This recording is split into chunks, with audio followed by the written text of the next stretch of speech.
Today we have Dr. Michael Lennon, who is the co-founder of the Wilkes Creative Writing Program and the biographer of Norman Mailer. His biography, The Double Life, Norman Mailer, came out, I guess it was 2016, Mike? 13. I'm so geez, that time flies. 2013. Mm-hmm. And he's also written a number of other books based on Mailer's works, and is the caretaker of Norman Mailer's letters. So he's been occupied with the big publishing world for many years, as well as his teaching and administrative responsibilities as a former provost at Wilkes. Mike, I want to talk a little bit about today about your experience kind of in the Flatiron Building with the Big Five, the part of the press, the part of the literary world which we have not yet covered. We've talked to Akashic Books, we've talked to Kaylee Jones Books, talked to Northampton and Hippocampus, all those kind of independent groups, but we haven't talked about the real big publishing group. So maybe walk us through your experience as a writer with that environment.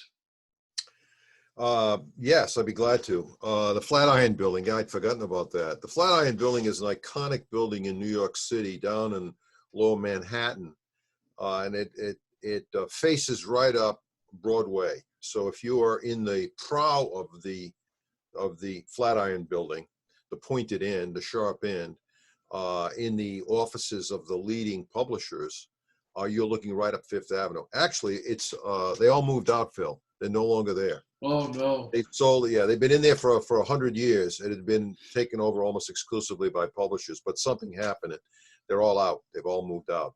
But anyway, they all used to be there. Holt and HarperCollins and so many of the great presses, the major presses, publishers in the country today.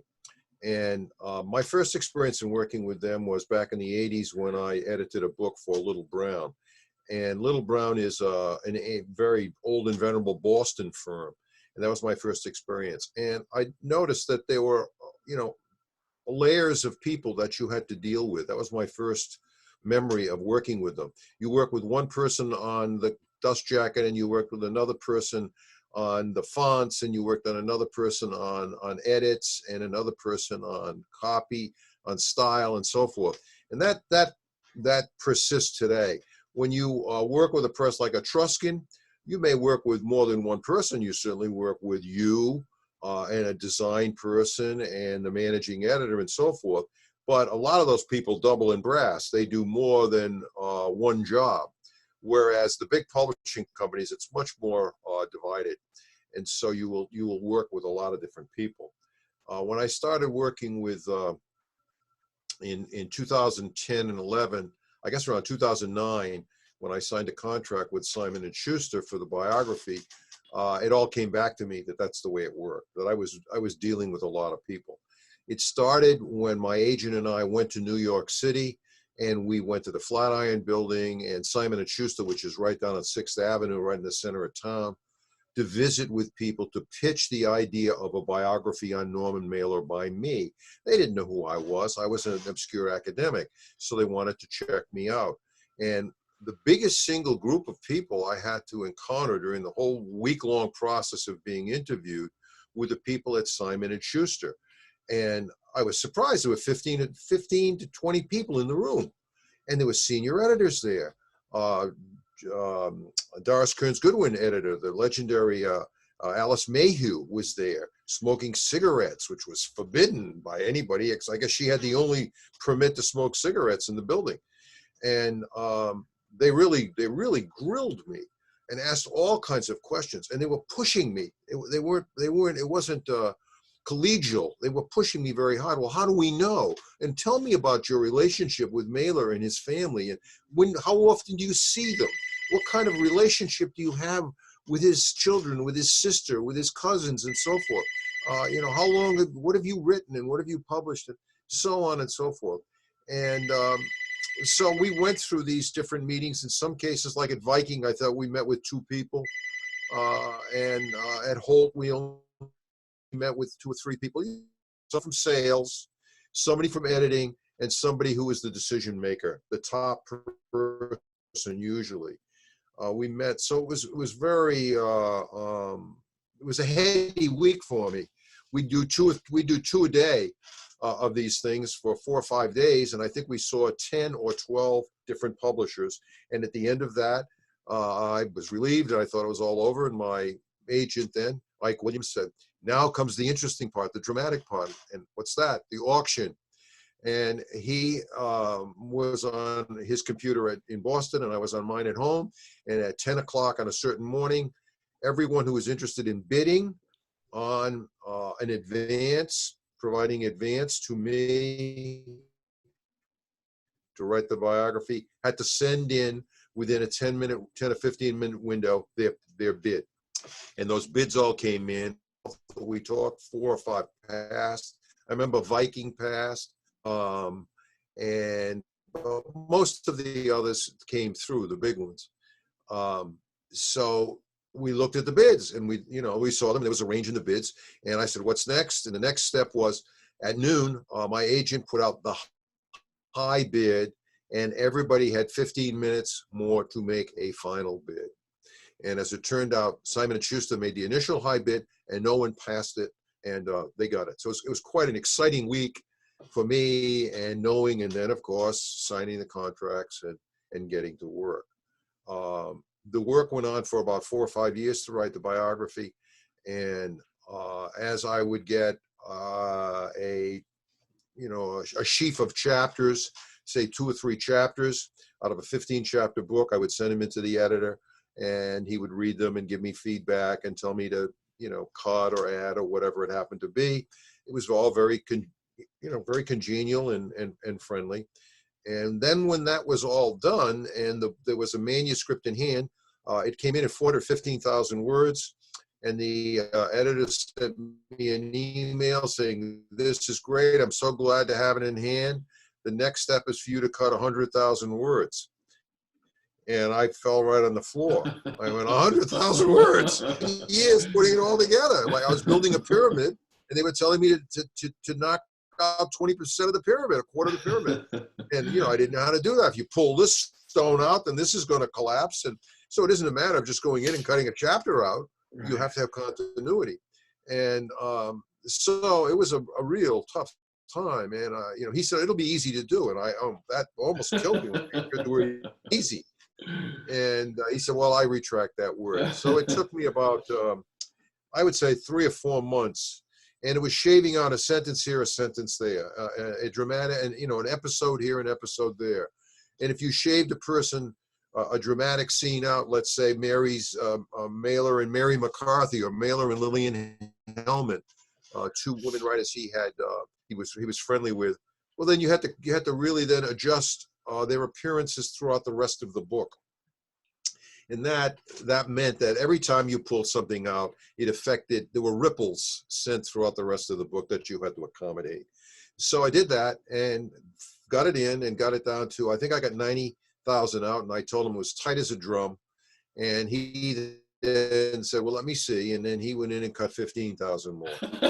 And so I didn't like that at first, but then when I read them, I saw, no, it worked.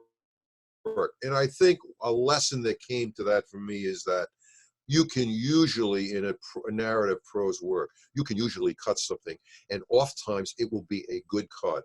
And you're left to your own devices, you will leave in a lot of your darlings. You won't want to take them out because you're fond the turn of phrase. You realize the narrative itself speeds along a lot faster, moves, has more rhythm and pace, and so on. And so he was right. Those 15,000 words could go, and it made it a better book. Many people complained it was too long and unreadable as it is at 300 and some thousand. So it probably could even be cut even more.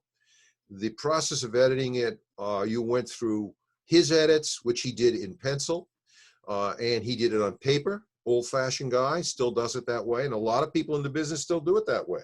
I mean, we had an electronic copy, but when he edited, he did it on paper. So I would get this big box in the mail, and then I'd go through it. They sent me 3 green pencils in the mail, and they said, you make your changes in green pencil. And I still have 1 stub left that I've saved as a memento of that. And I would mail it back to him, and we went back and forth. And then it went to a copy editor. And this is the person who would check for continuity to make sure you use the right initials of everybody's name. That if you left an initial out in one place but put it in the other, he found it. It was a guy down in Texas who was apparently a genius at this. I can't think of his name, but he almost killed me. The footnotes, of course, were the biggest challenge because they're so dense with a lot of commas and dates and semicolons and so on. And you're always trying to trim and trim and trim. At one point, I went through the book and I did the word search, and I looked every time the word Norman Mailer was mentioned, or Mailer. I would go and I'd look at it to see if I could substitute he for Norman Mailer.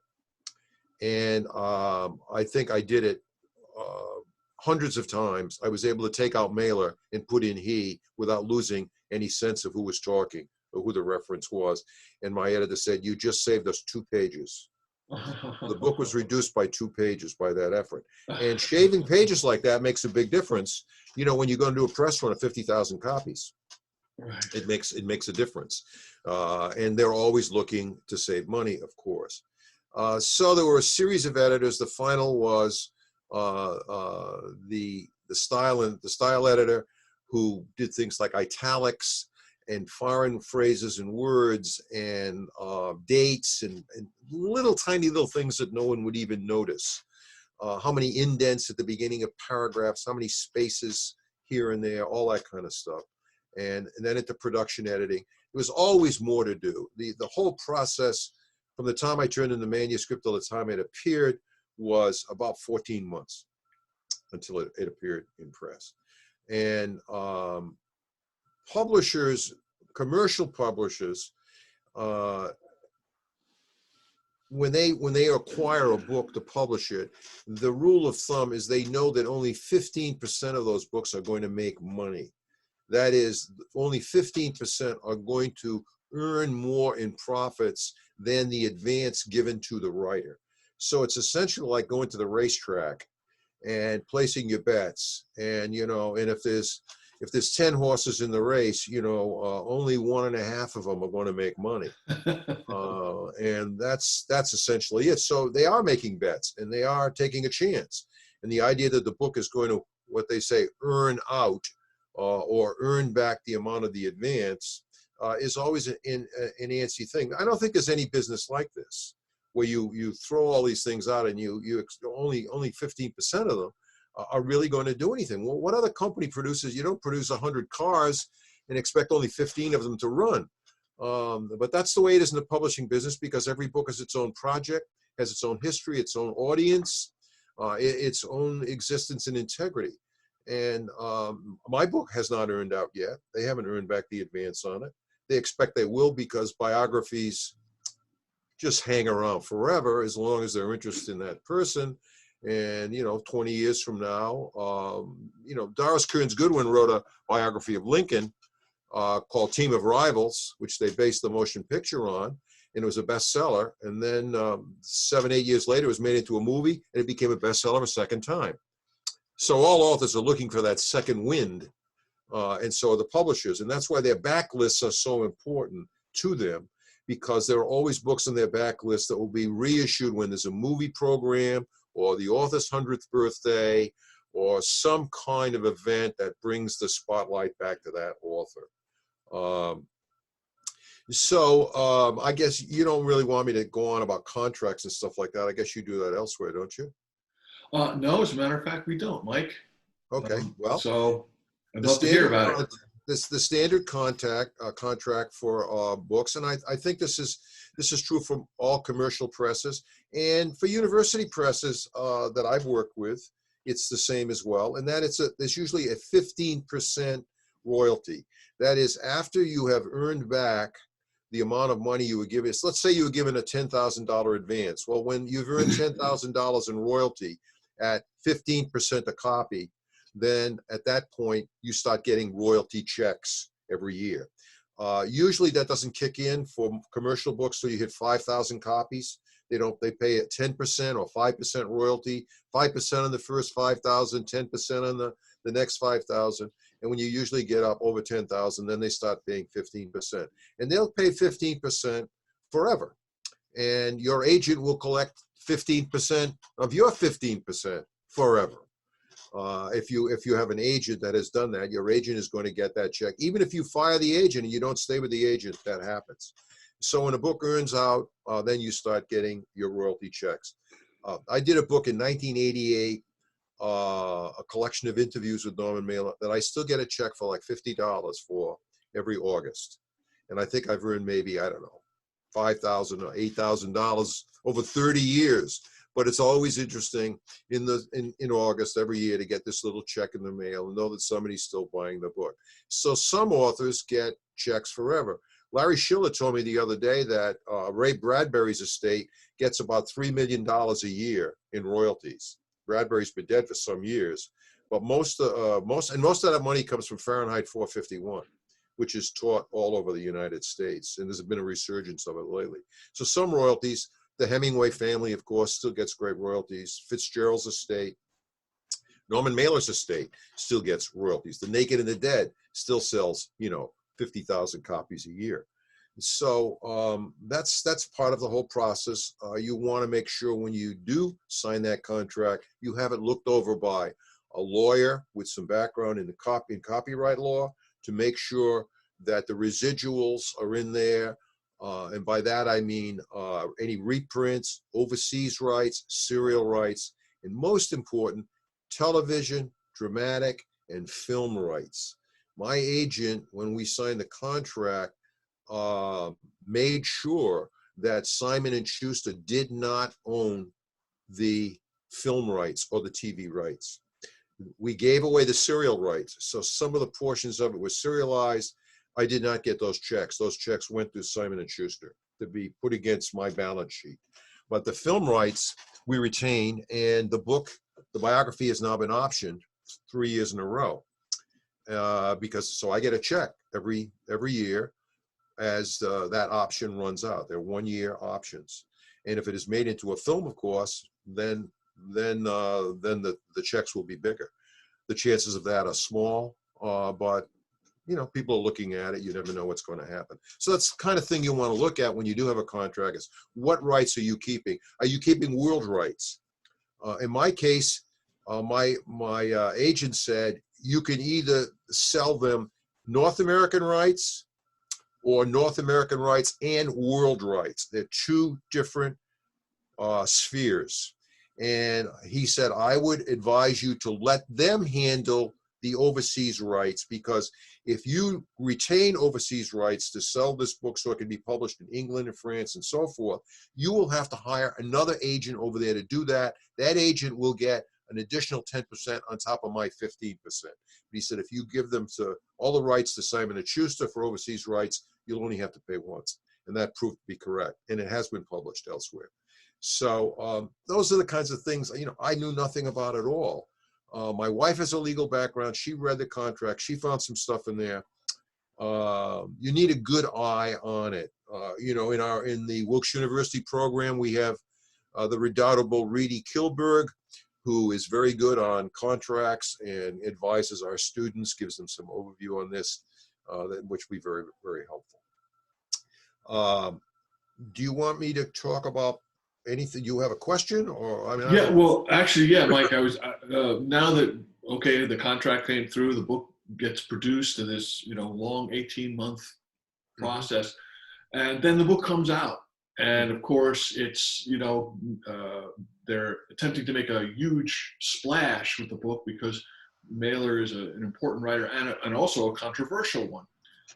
Maybe you could tell a little bit about your role after the book came out and things you encountered that were interesting, surprising, perhaps illuminating. Well, the publicizing the book all begins with something called the author questionnaire. And it is a long and detailed questionnaire from your publisher in which they ask basically they want to know anybody that you know who is in the media, who's in the newspaper business, anybody who has any kind of clout. They want to know your Facebook presence. They want to know your Twitter presence. They want to know what organizations you are part of. They were very interested to know that I was on the board of the Norman Mailer Society, that I had been the president of the Norman Mailer Society. Could they get that mailing list? Of course they could. And other organizations that I would be part of, like Wilkes University or the James Jones Society, anything that I had a contact with, and anybody I knew in the media business, anybody who could give us a blurb, for example. They wanted a list of everybody I knew whose name might be useful to have in the book. I sent them a list of a whole bunch of people. They picked Doris Kearns Goodwin, Colin McCann, Bill Kennedy, and somehow Samuel Beckett's a biographer, Deirdre Baer. They got her on there. I don't know her at all. She's 80 some years old, but she somebody gave her the book and she liked it. So she just sent in a blurb because somebody at Simon & Schuster sent her the book to read. And publishers will do that. They'll take advanced review copies of the book, ARCs as we call them, and send them out to 50 people in the book business saying, here's a book we think you might like. Mailer used to get them all the time. Constantly he would get books looking for blurbs, and over the course of his lifetime he gave out over 150 blurbs, because I counted them once. Matt Hinton and I added them all up. And so those blurbs are kind of coins of the realm. They can help. Do they help a lot? I don't know. You see Colin McCann's name on a lot of books. He gives a lot of blurbs. He's a generous guy. But I kind of think that it can't hurt to have, some big names on there. People might say, oh, well, gee, Colin McCann liked this book, or Doris Kearns Goodwin liked the book. So they make the decisions on things like that and send those out. That's the first step, is to get those review copies out. After that, hard on the heels of the review copies comes the actual book itself. It goes into bookstores and they schedule a series of events for you. I was assigned a publicity person, great gal. She was terrific. She knew what she was doing. She was on the phone calling every television network, NPR, All Things Considered, newspapers, every big newspaper, Publishers Weekly, Kirkus, Library Journal, every reviewer around the country, every newspaper, every major newspaper in the country and in England that reviews these kind of books, asking if, number one, they wanted to review it. Number two, did they want to interview me? They set up interviews. A lot of times people would call me on the phone or email me. They'd hear about the book and they'd want to do an interview or get a statement or something like that. I would have to coordinate that with the publisher. They would decide which was the most important. The crucial time for a book being published is usually about 2 weeks before and about a month after. And that's 6 weeks. It could go out to 8 weeks, a month before, a month after. And then it starts to diminish. The curve starts to flatten. But right after the book comes out is a critical time, and they want to schedule the most important interviews they can. So they had me getting on a plane, drive to Boston, do an interview in Boston, do the Boston Book Festival, get on a plane, fly to New York, leave there, get on a plane, fly to Texas, go to Washington, D.C., do Politics and Prose bookstore there, which is a big bookstore and had a big turnout there. They move you around very quickly around the country to book festivals, to newspaper interviews. I did several in New York City at television stations. I didn't know the New York Times had a television station, but they do. It's in the Chelsea Marketplace on the top floor down in Brooklyn. And I knew that building, Chelsea, but I didn't know there was a TV station on the top floor. And I did an interview on some daily New York Times show. So it was very exciting. And you just bounced around in cabs and planes doing all these interviews, on the phone all the time, talking to the publicity person, finding out what's next. And then as the times went on, the number of calls diminished and diminished and diminished and so on. But there were good after effects. Publishers Weekly gave it a good review, and then the guy called and interviewed me. And he did an interview, and they do interviews like that. And I really hit it off with the guy. He was wonderful. And then the next thing I know, I got an email. So I got a review, I got an interview, and then they called me back and they said, how could you churn out within 24 hours the 10 best Norman Mailer books? We want a paragraph on each one. So I had to go down and what is the most important Mailer book? It was like a countdown, the 10 most important Norman Mailer books with a spiffy paragraph, sprightly kind of a cell paragraph on each book, why anybody would want to read it. And it ran in Publishers Weekly online. And I think I've gotten more feedback, almost more feedback from that than anything I did for the book. Because people would say, oh, let's see, Norman Mailer, what are his best books? So they go in and they Google best Norman Mailer books, and this comes up. So those are the kinds of tricks that publishers use and want, and they try to dream things up and spin-offs for stuff like that. And it's quite exciting. And I don't know anything quite like it in my life before. I doubt if I'll ever see anything like it again. And the likes of Norman Mailer and Mike Lennon are not to be seen again in this next generation. Let me ask one more question, Mike, and that is, this world that you have entered and explored and developed and illuminated for us is so attractive in so many ways. But also, you talk about all the people that you've networked with. It also may feel for some young writers who don't know anyone, it might feel a little hermetically sealed. And I'm wondering, is expository, academic, or general readership type prose of the biography type genre, is that something that you can actually enter, or do you just have to fall into it? That's a very good question. I'm working with a student right now. She was a student in the program, and she's not in it right now. She dropped out, but she had a terrific interest in the writing of John Irving. The World According to Garp is his great book. And he's been a popular author in this country and a best-selling author for 30, 35 years. He's in his 70s now, and he's still writing.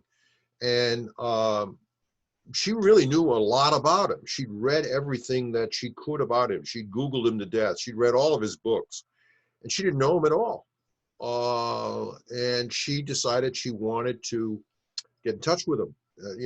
She'd love to write his biography.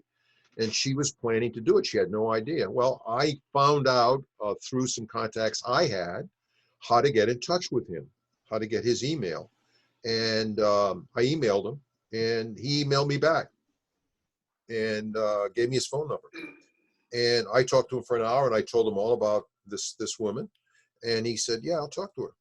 And she was not 25 years old. She was in her 30s. She's a very bright woman. She's very well read and so forth.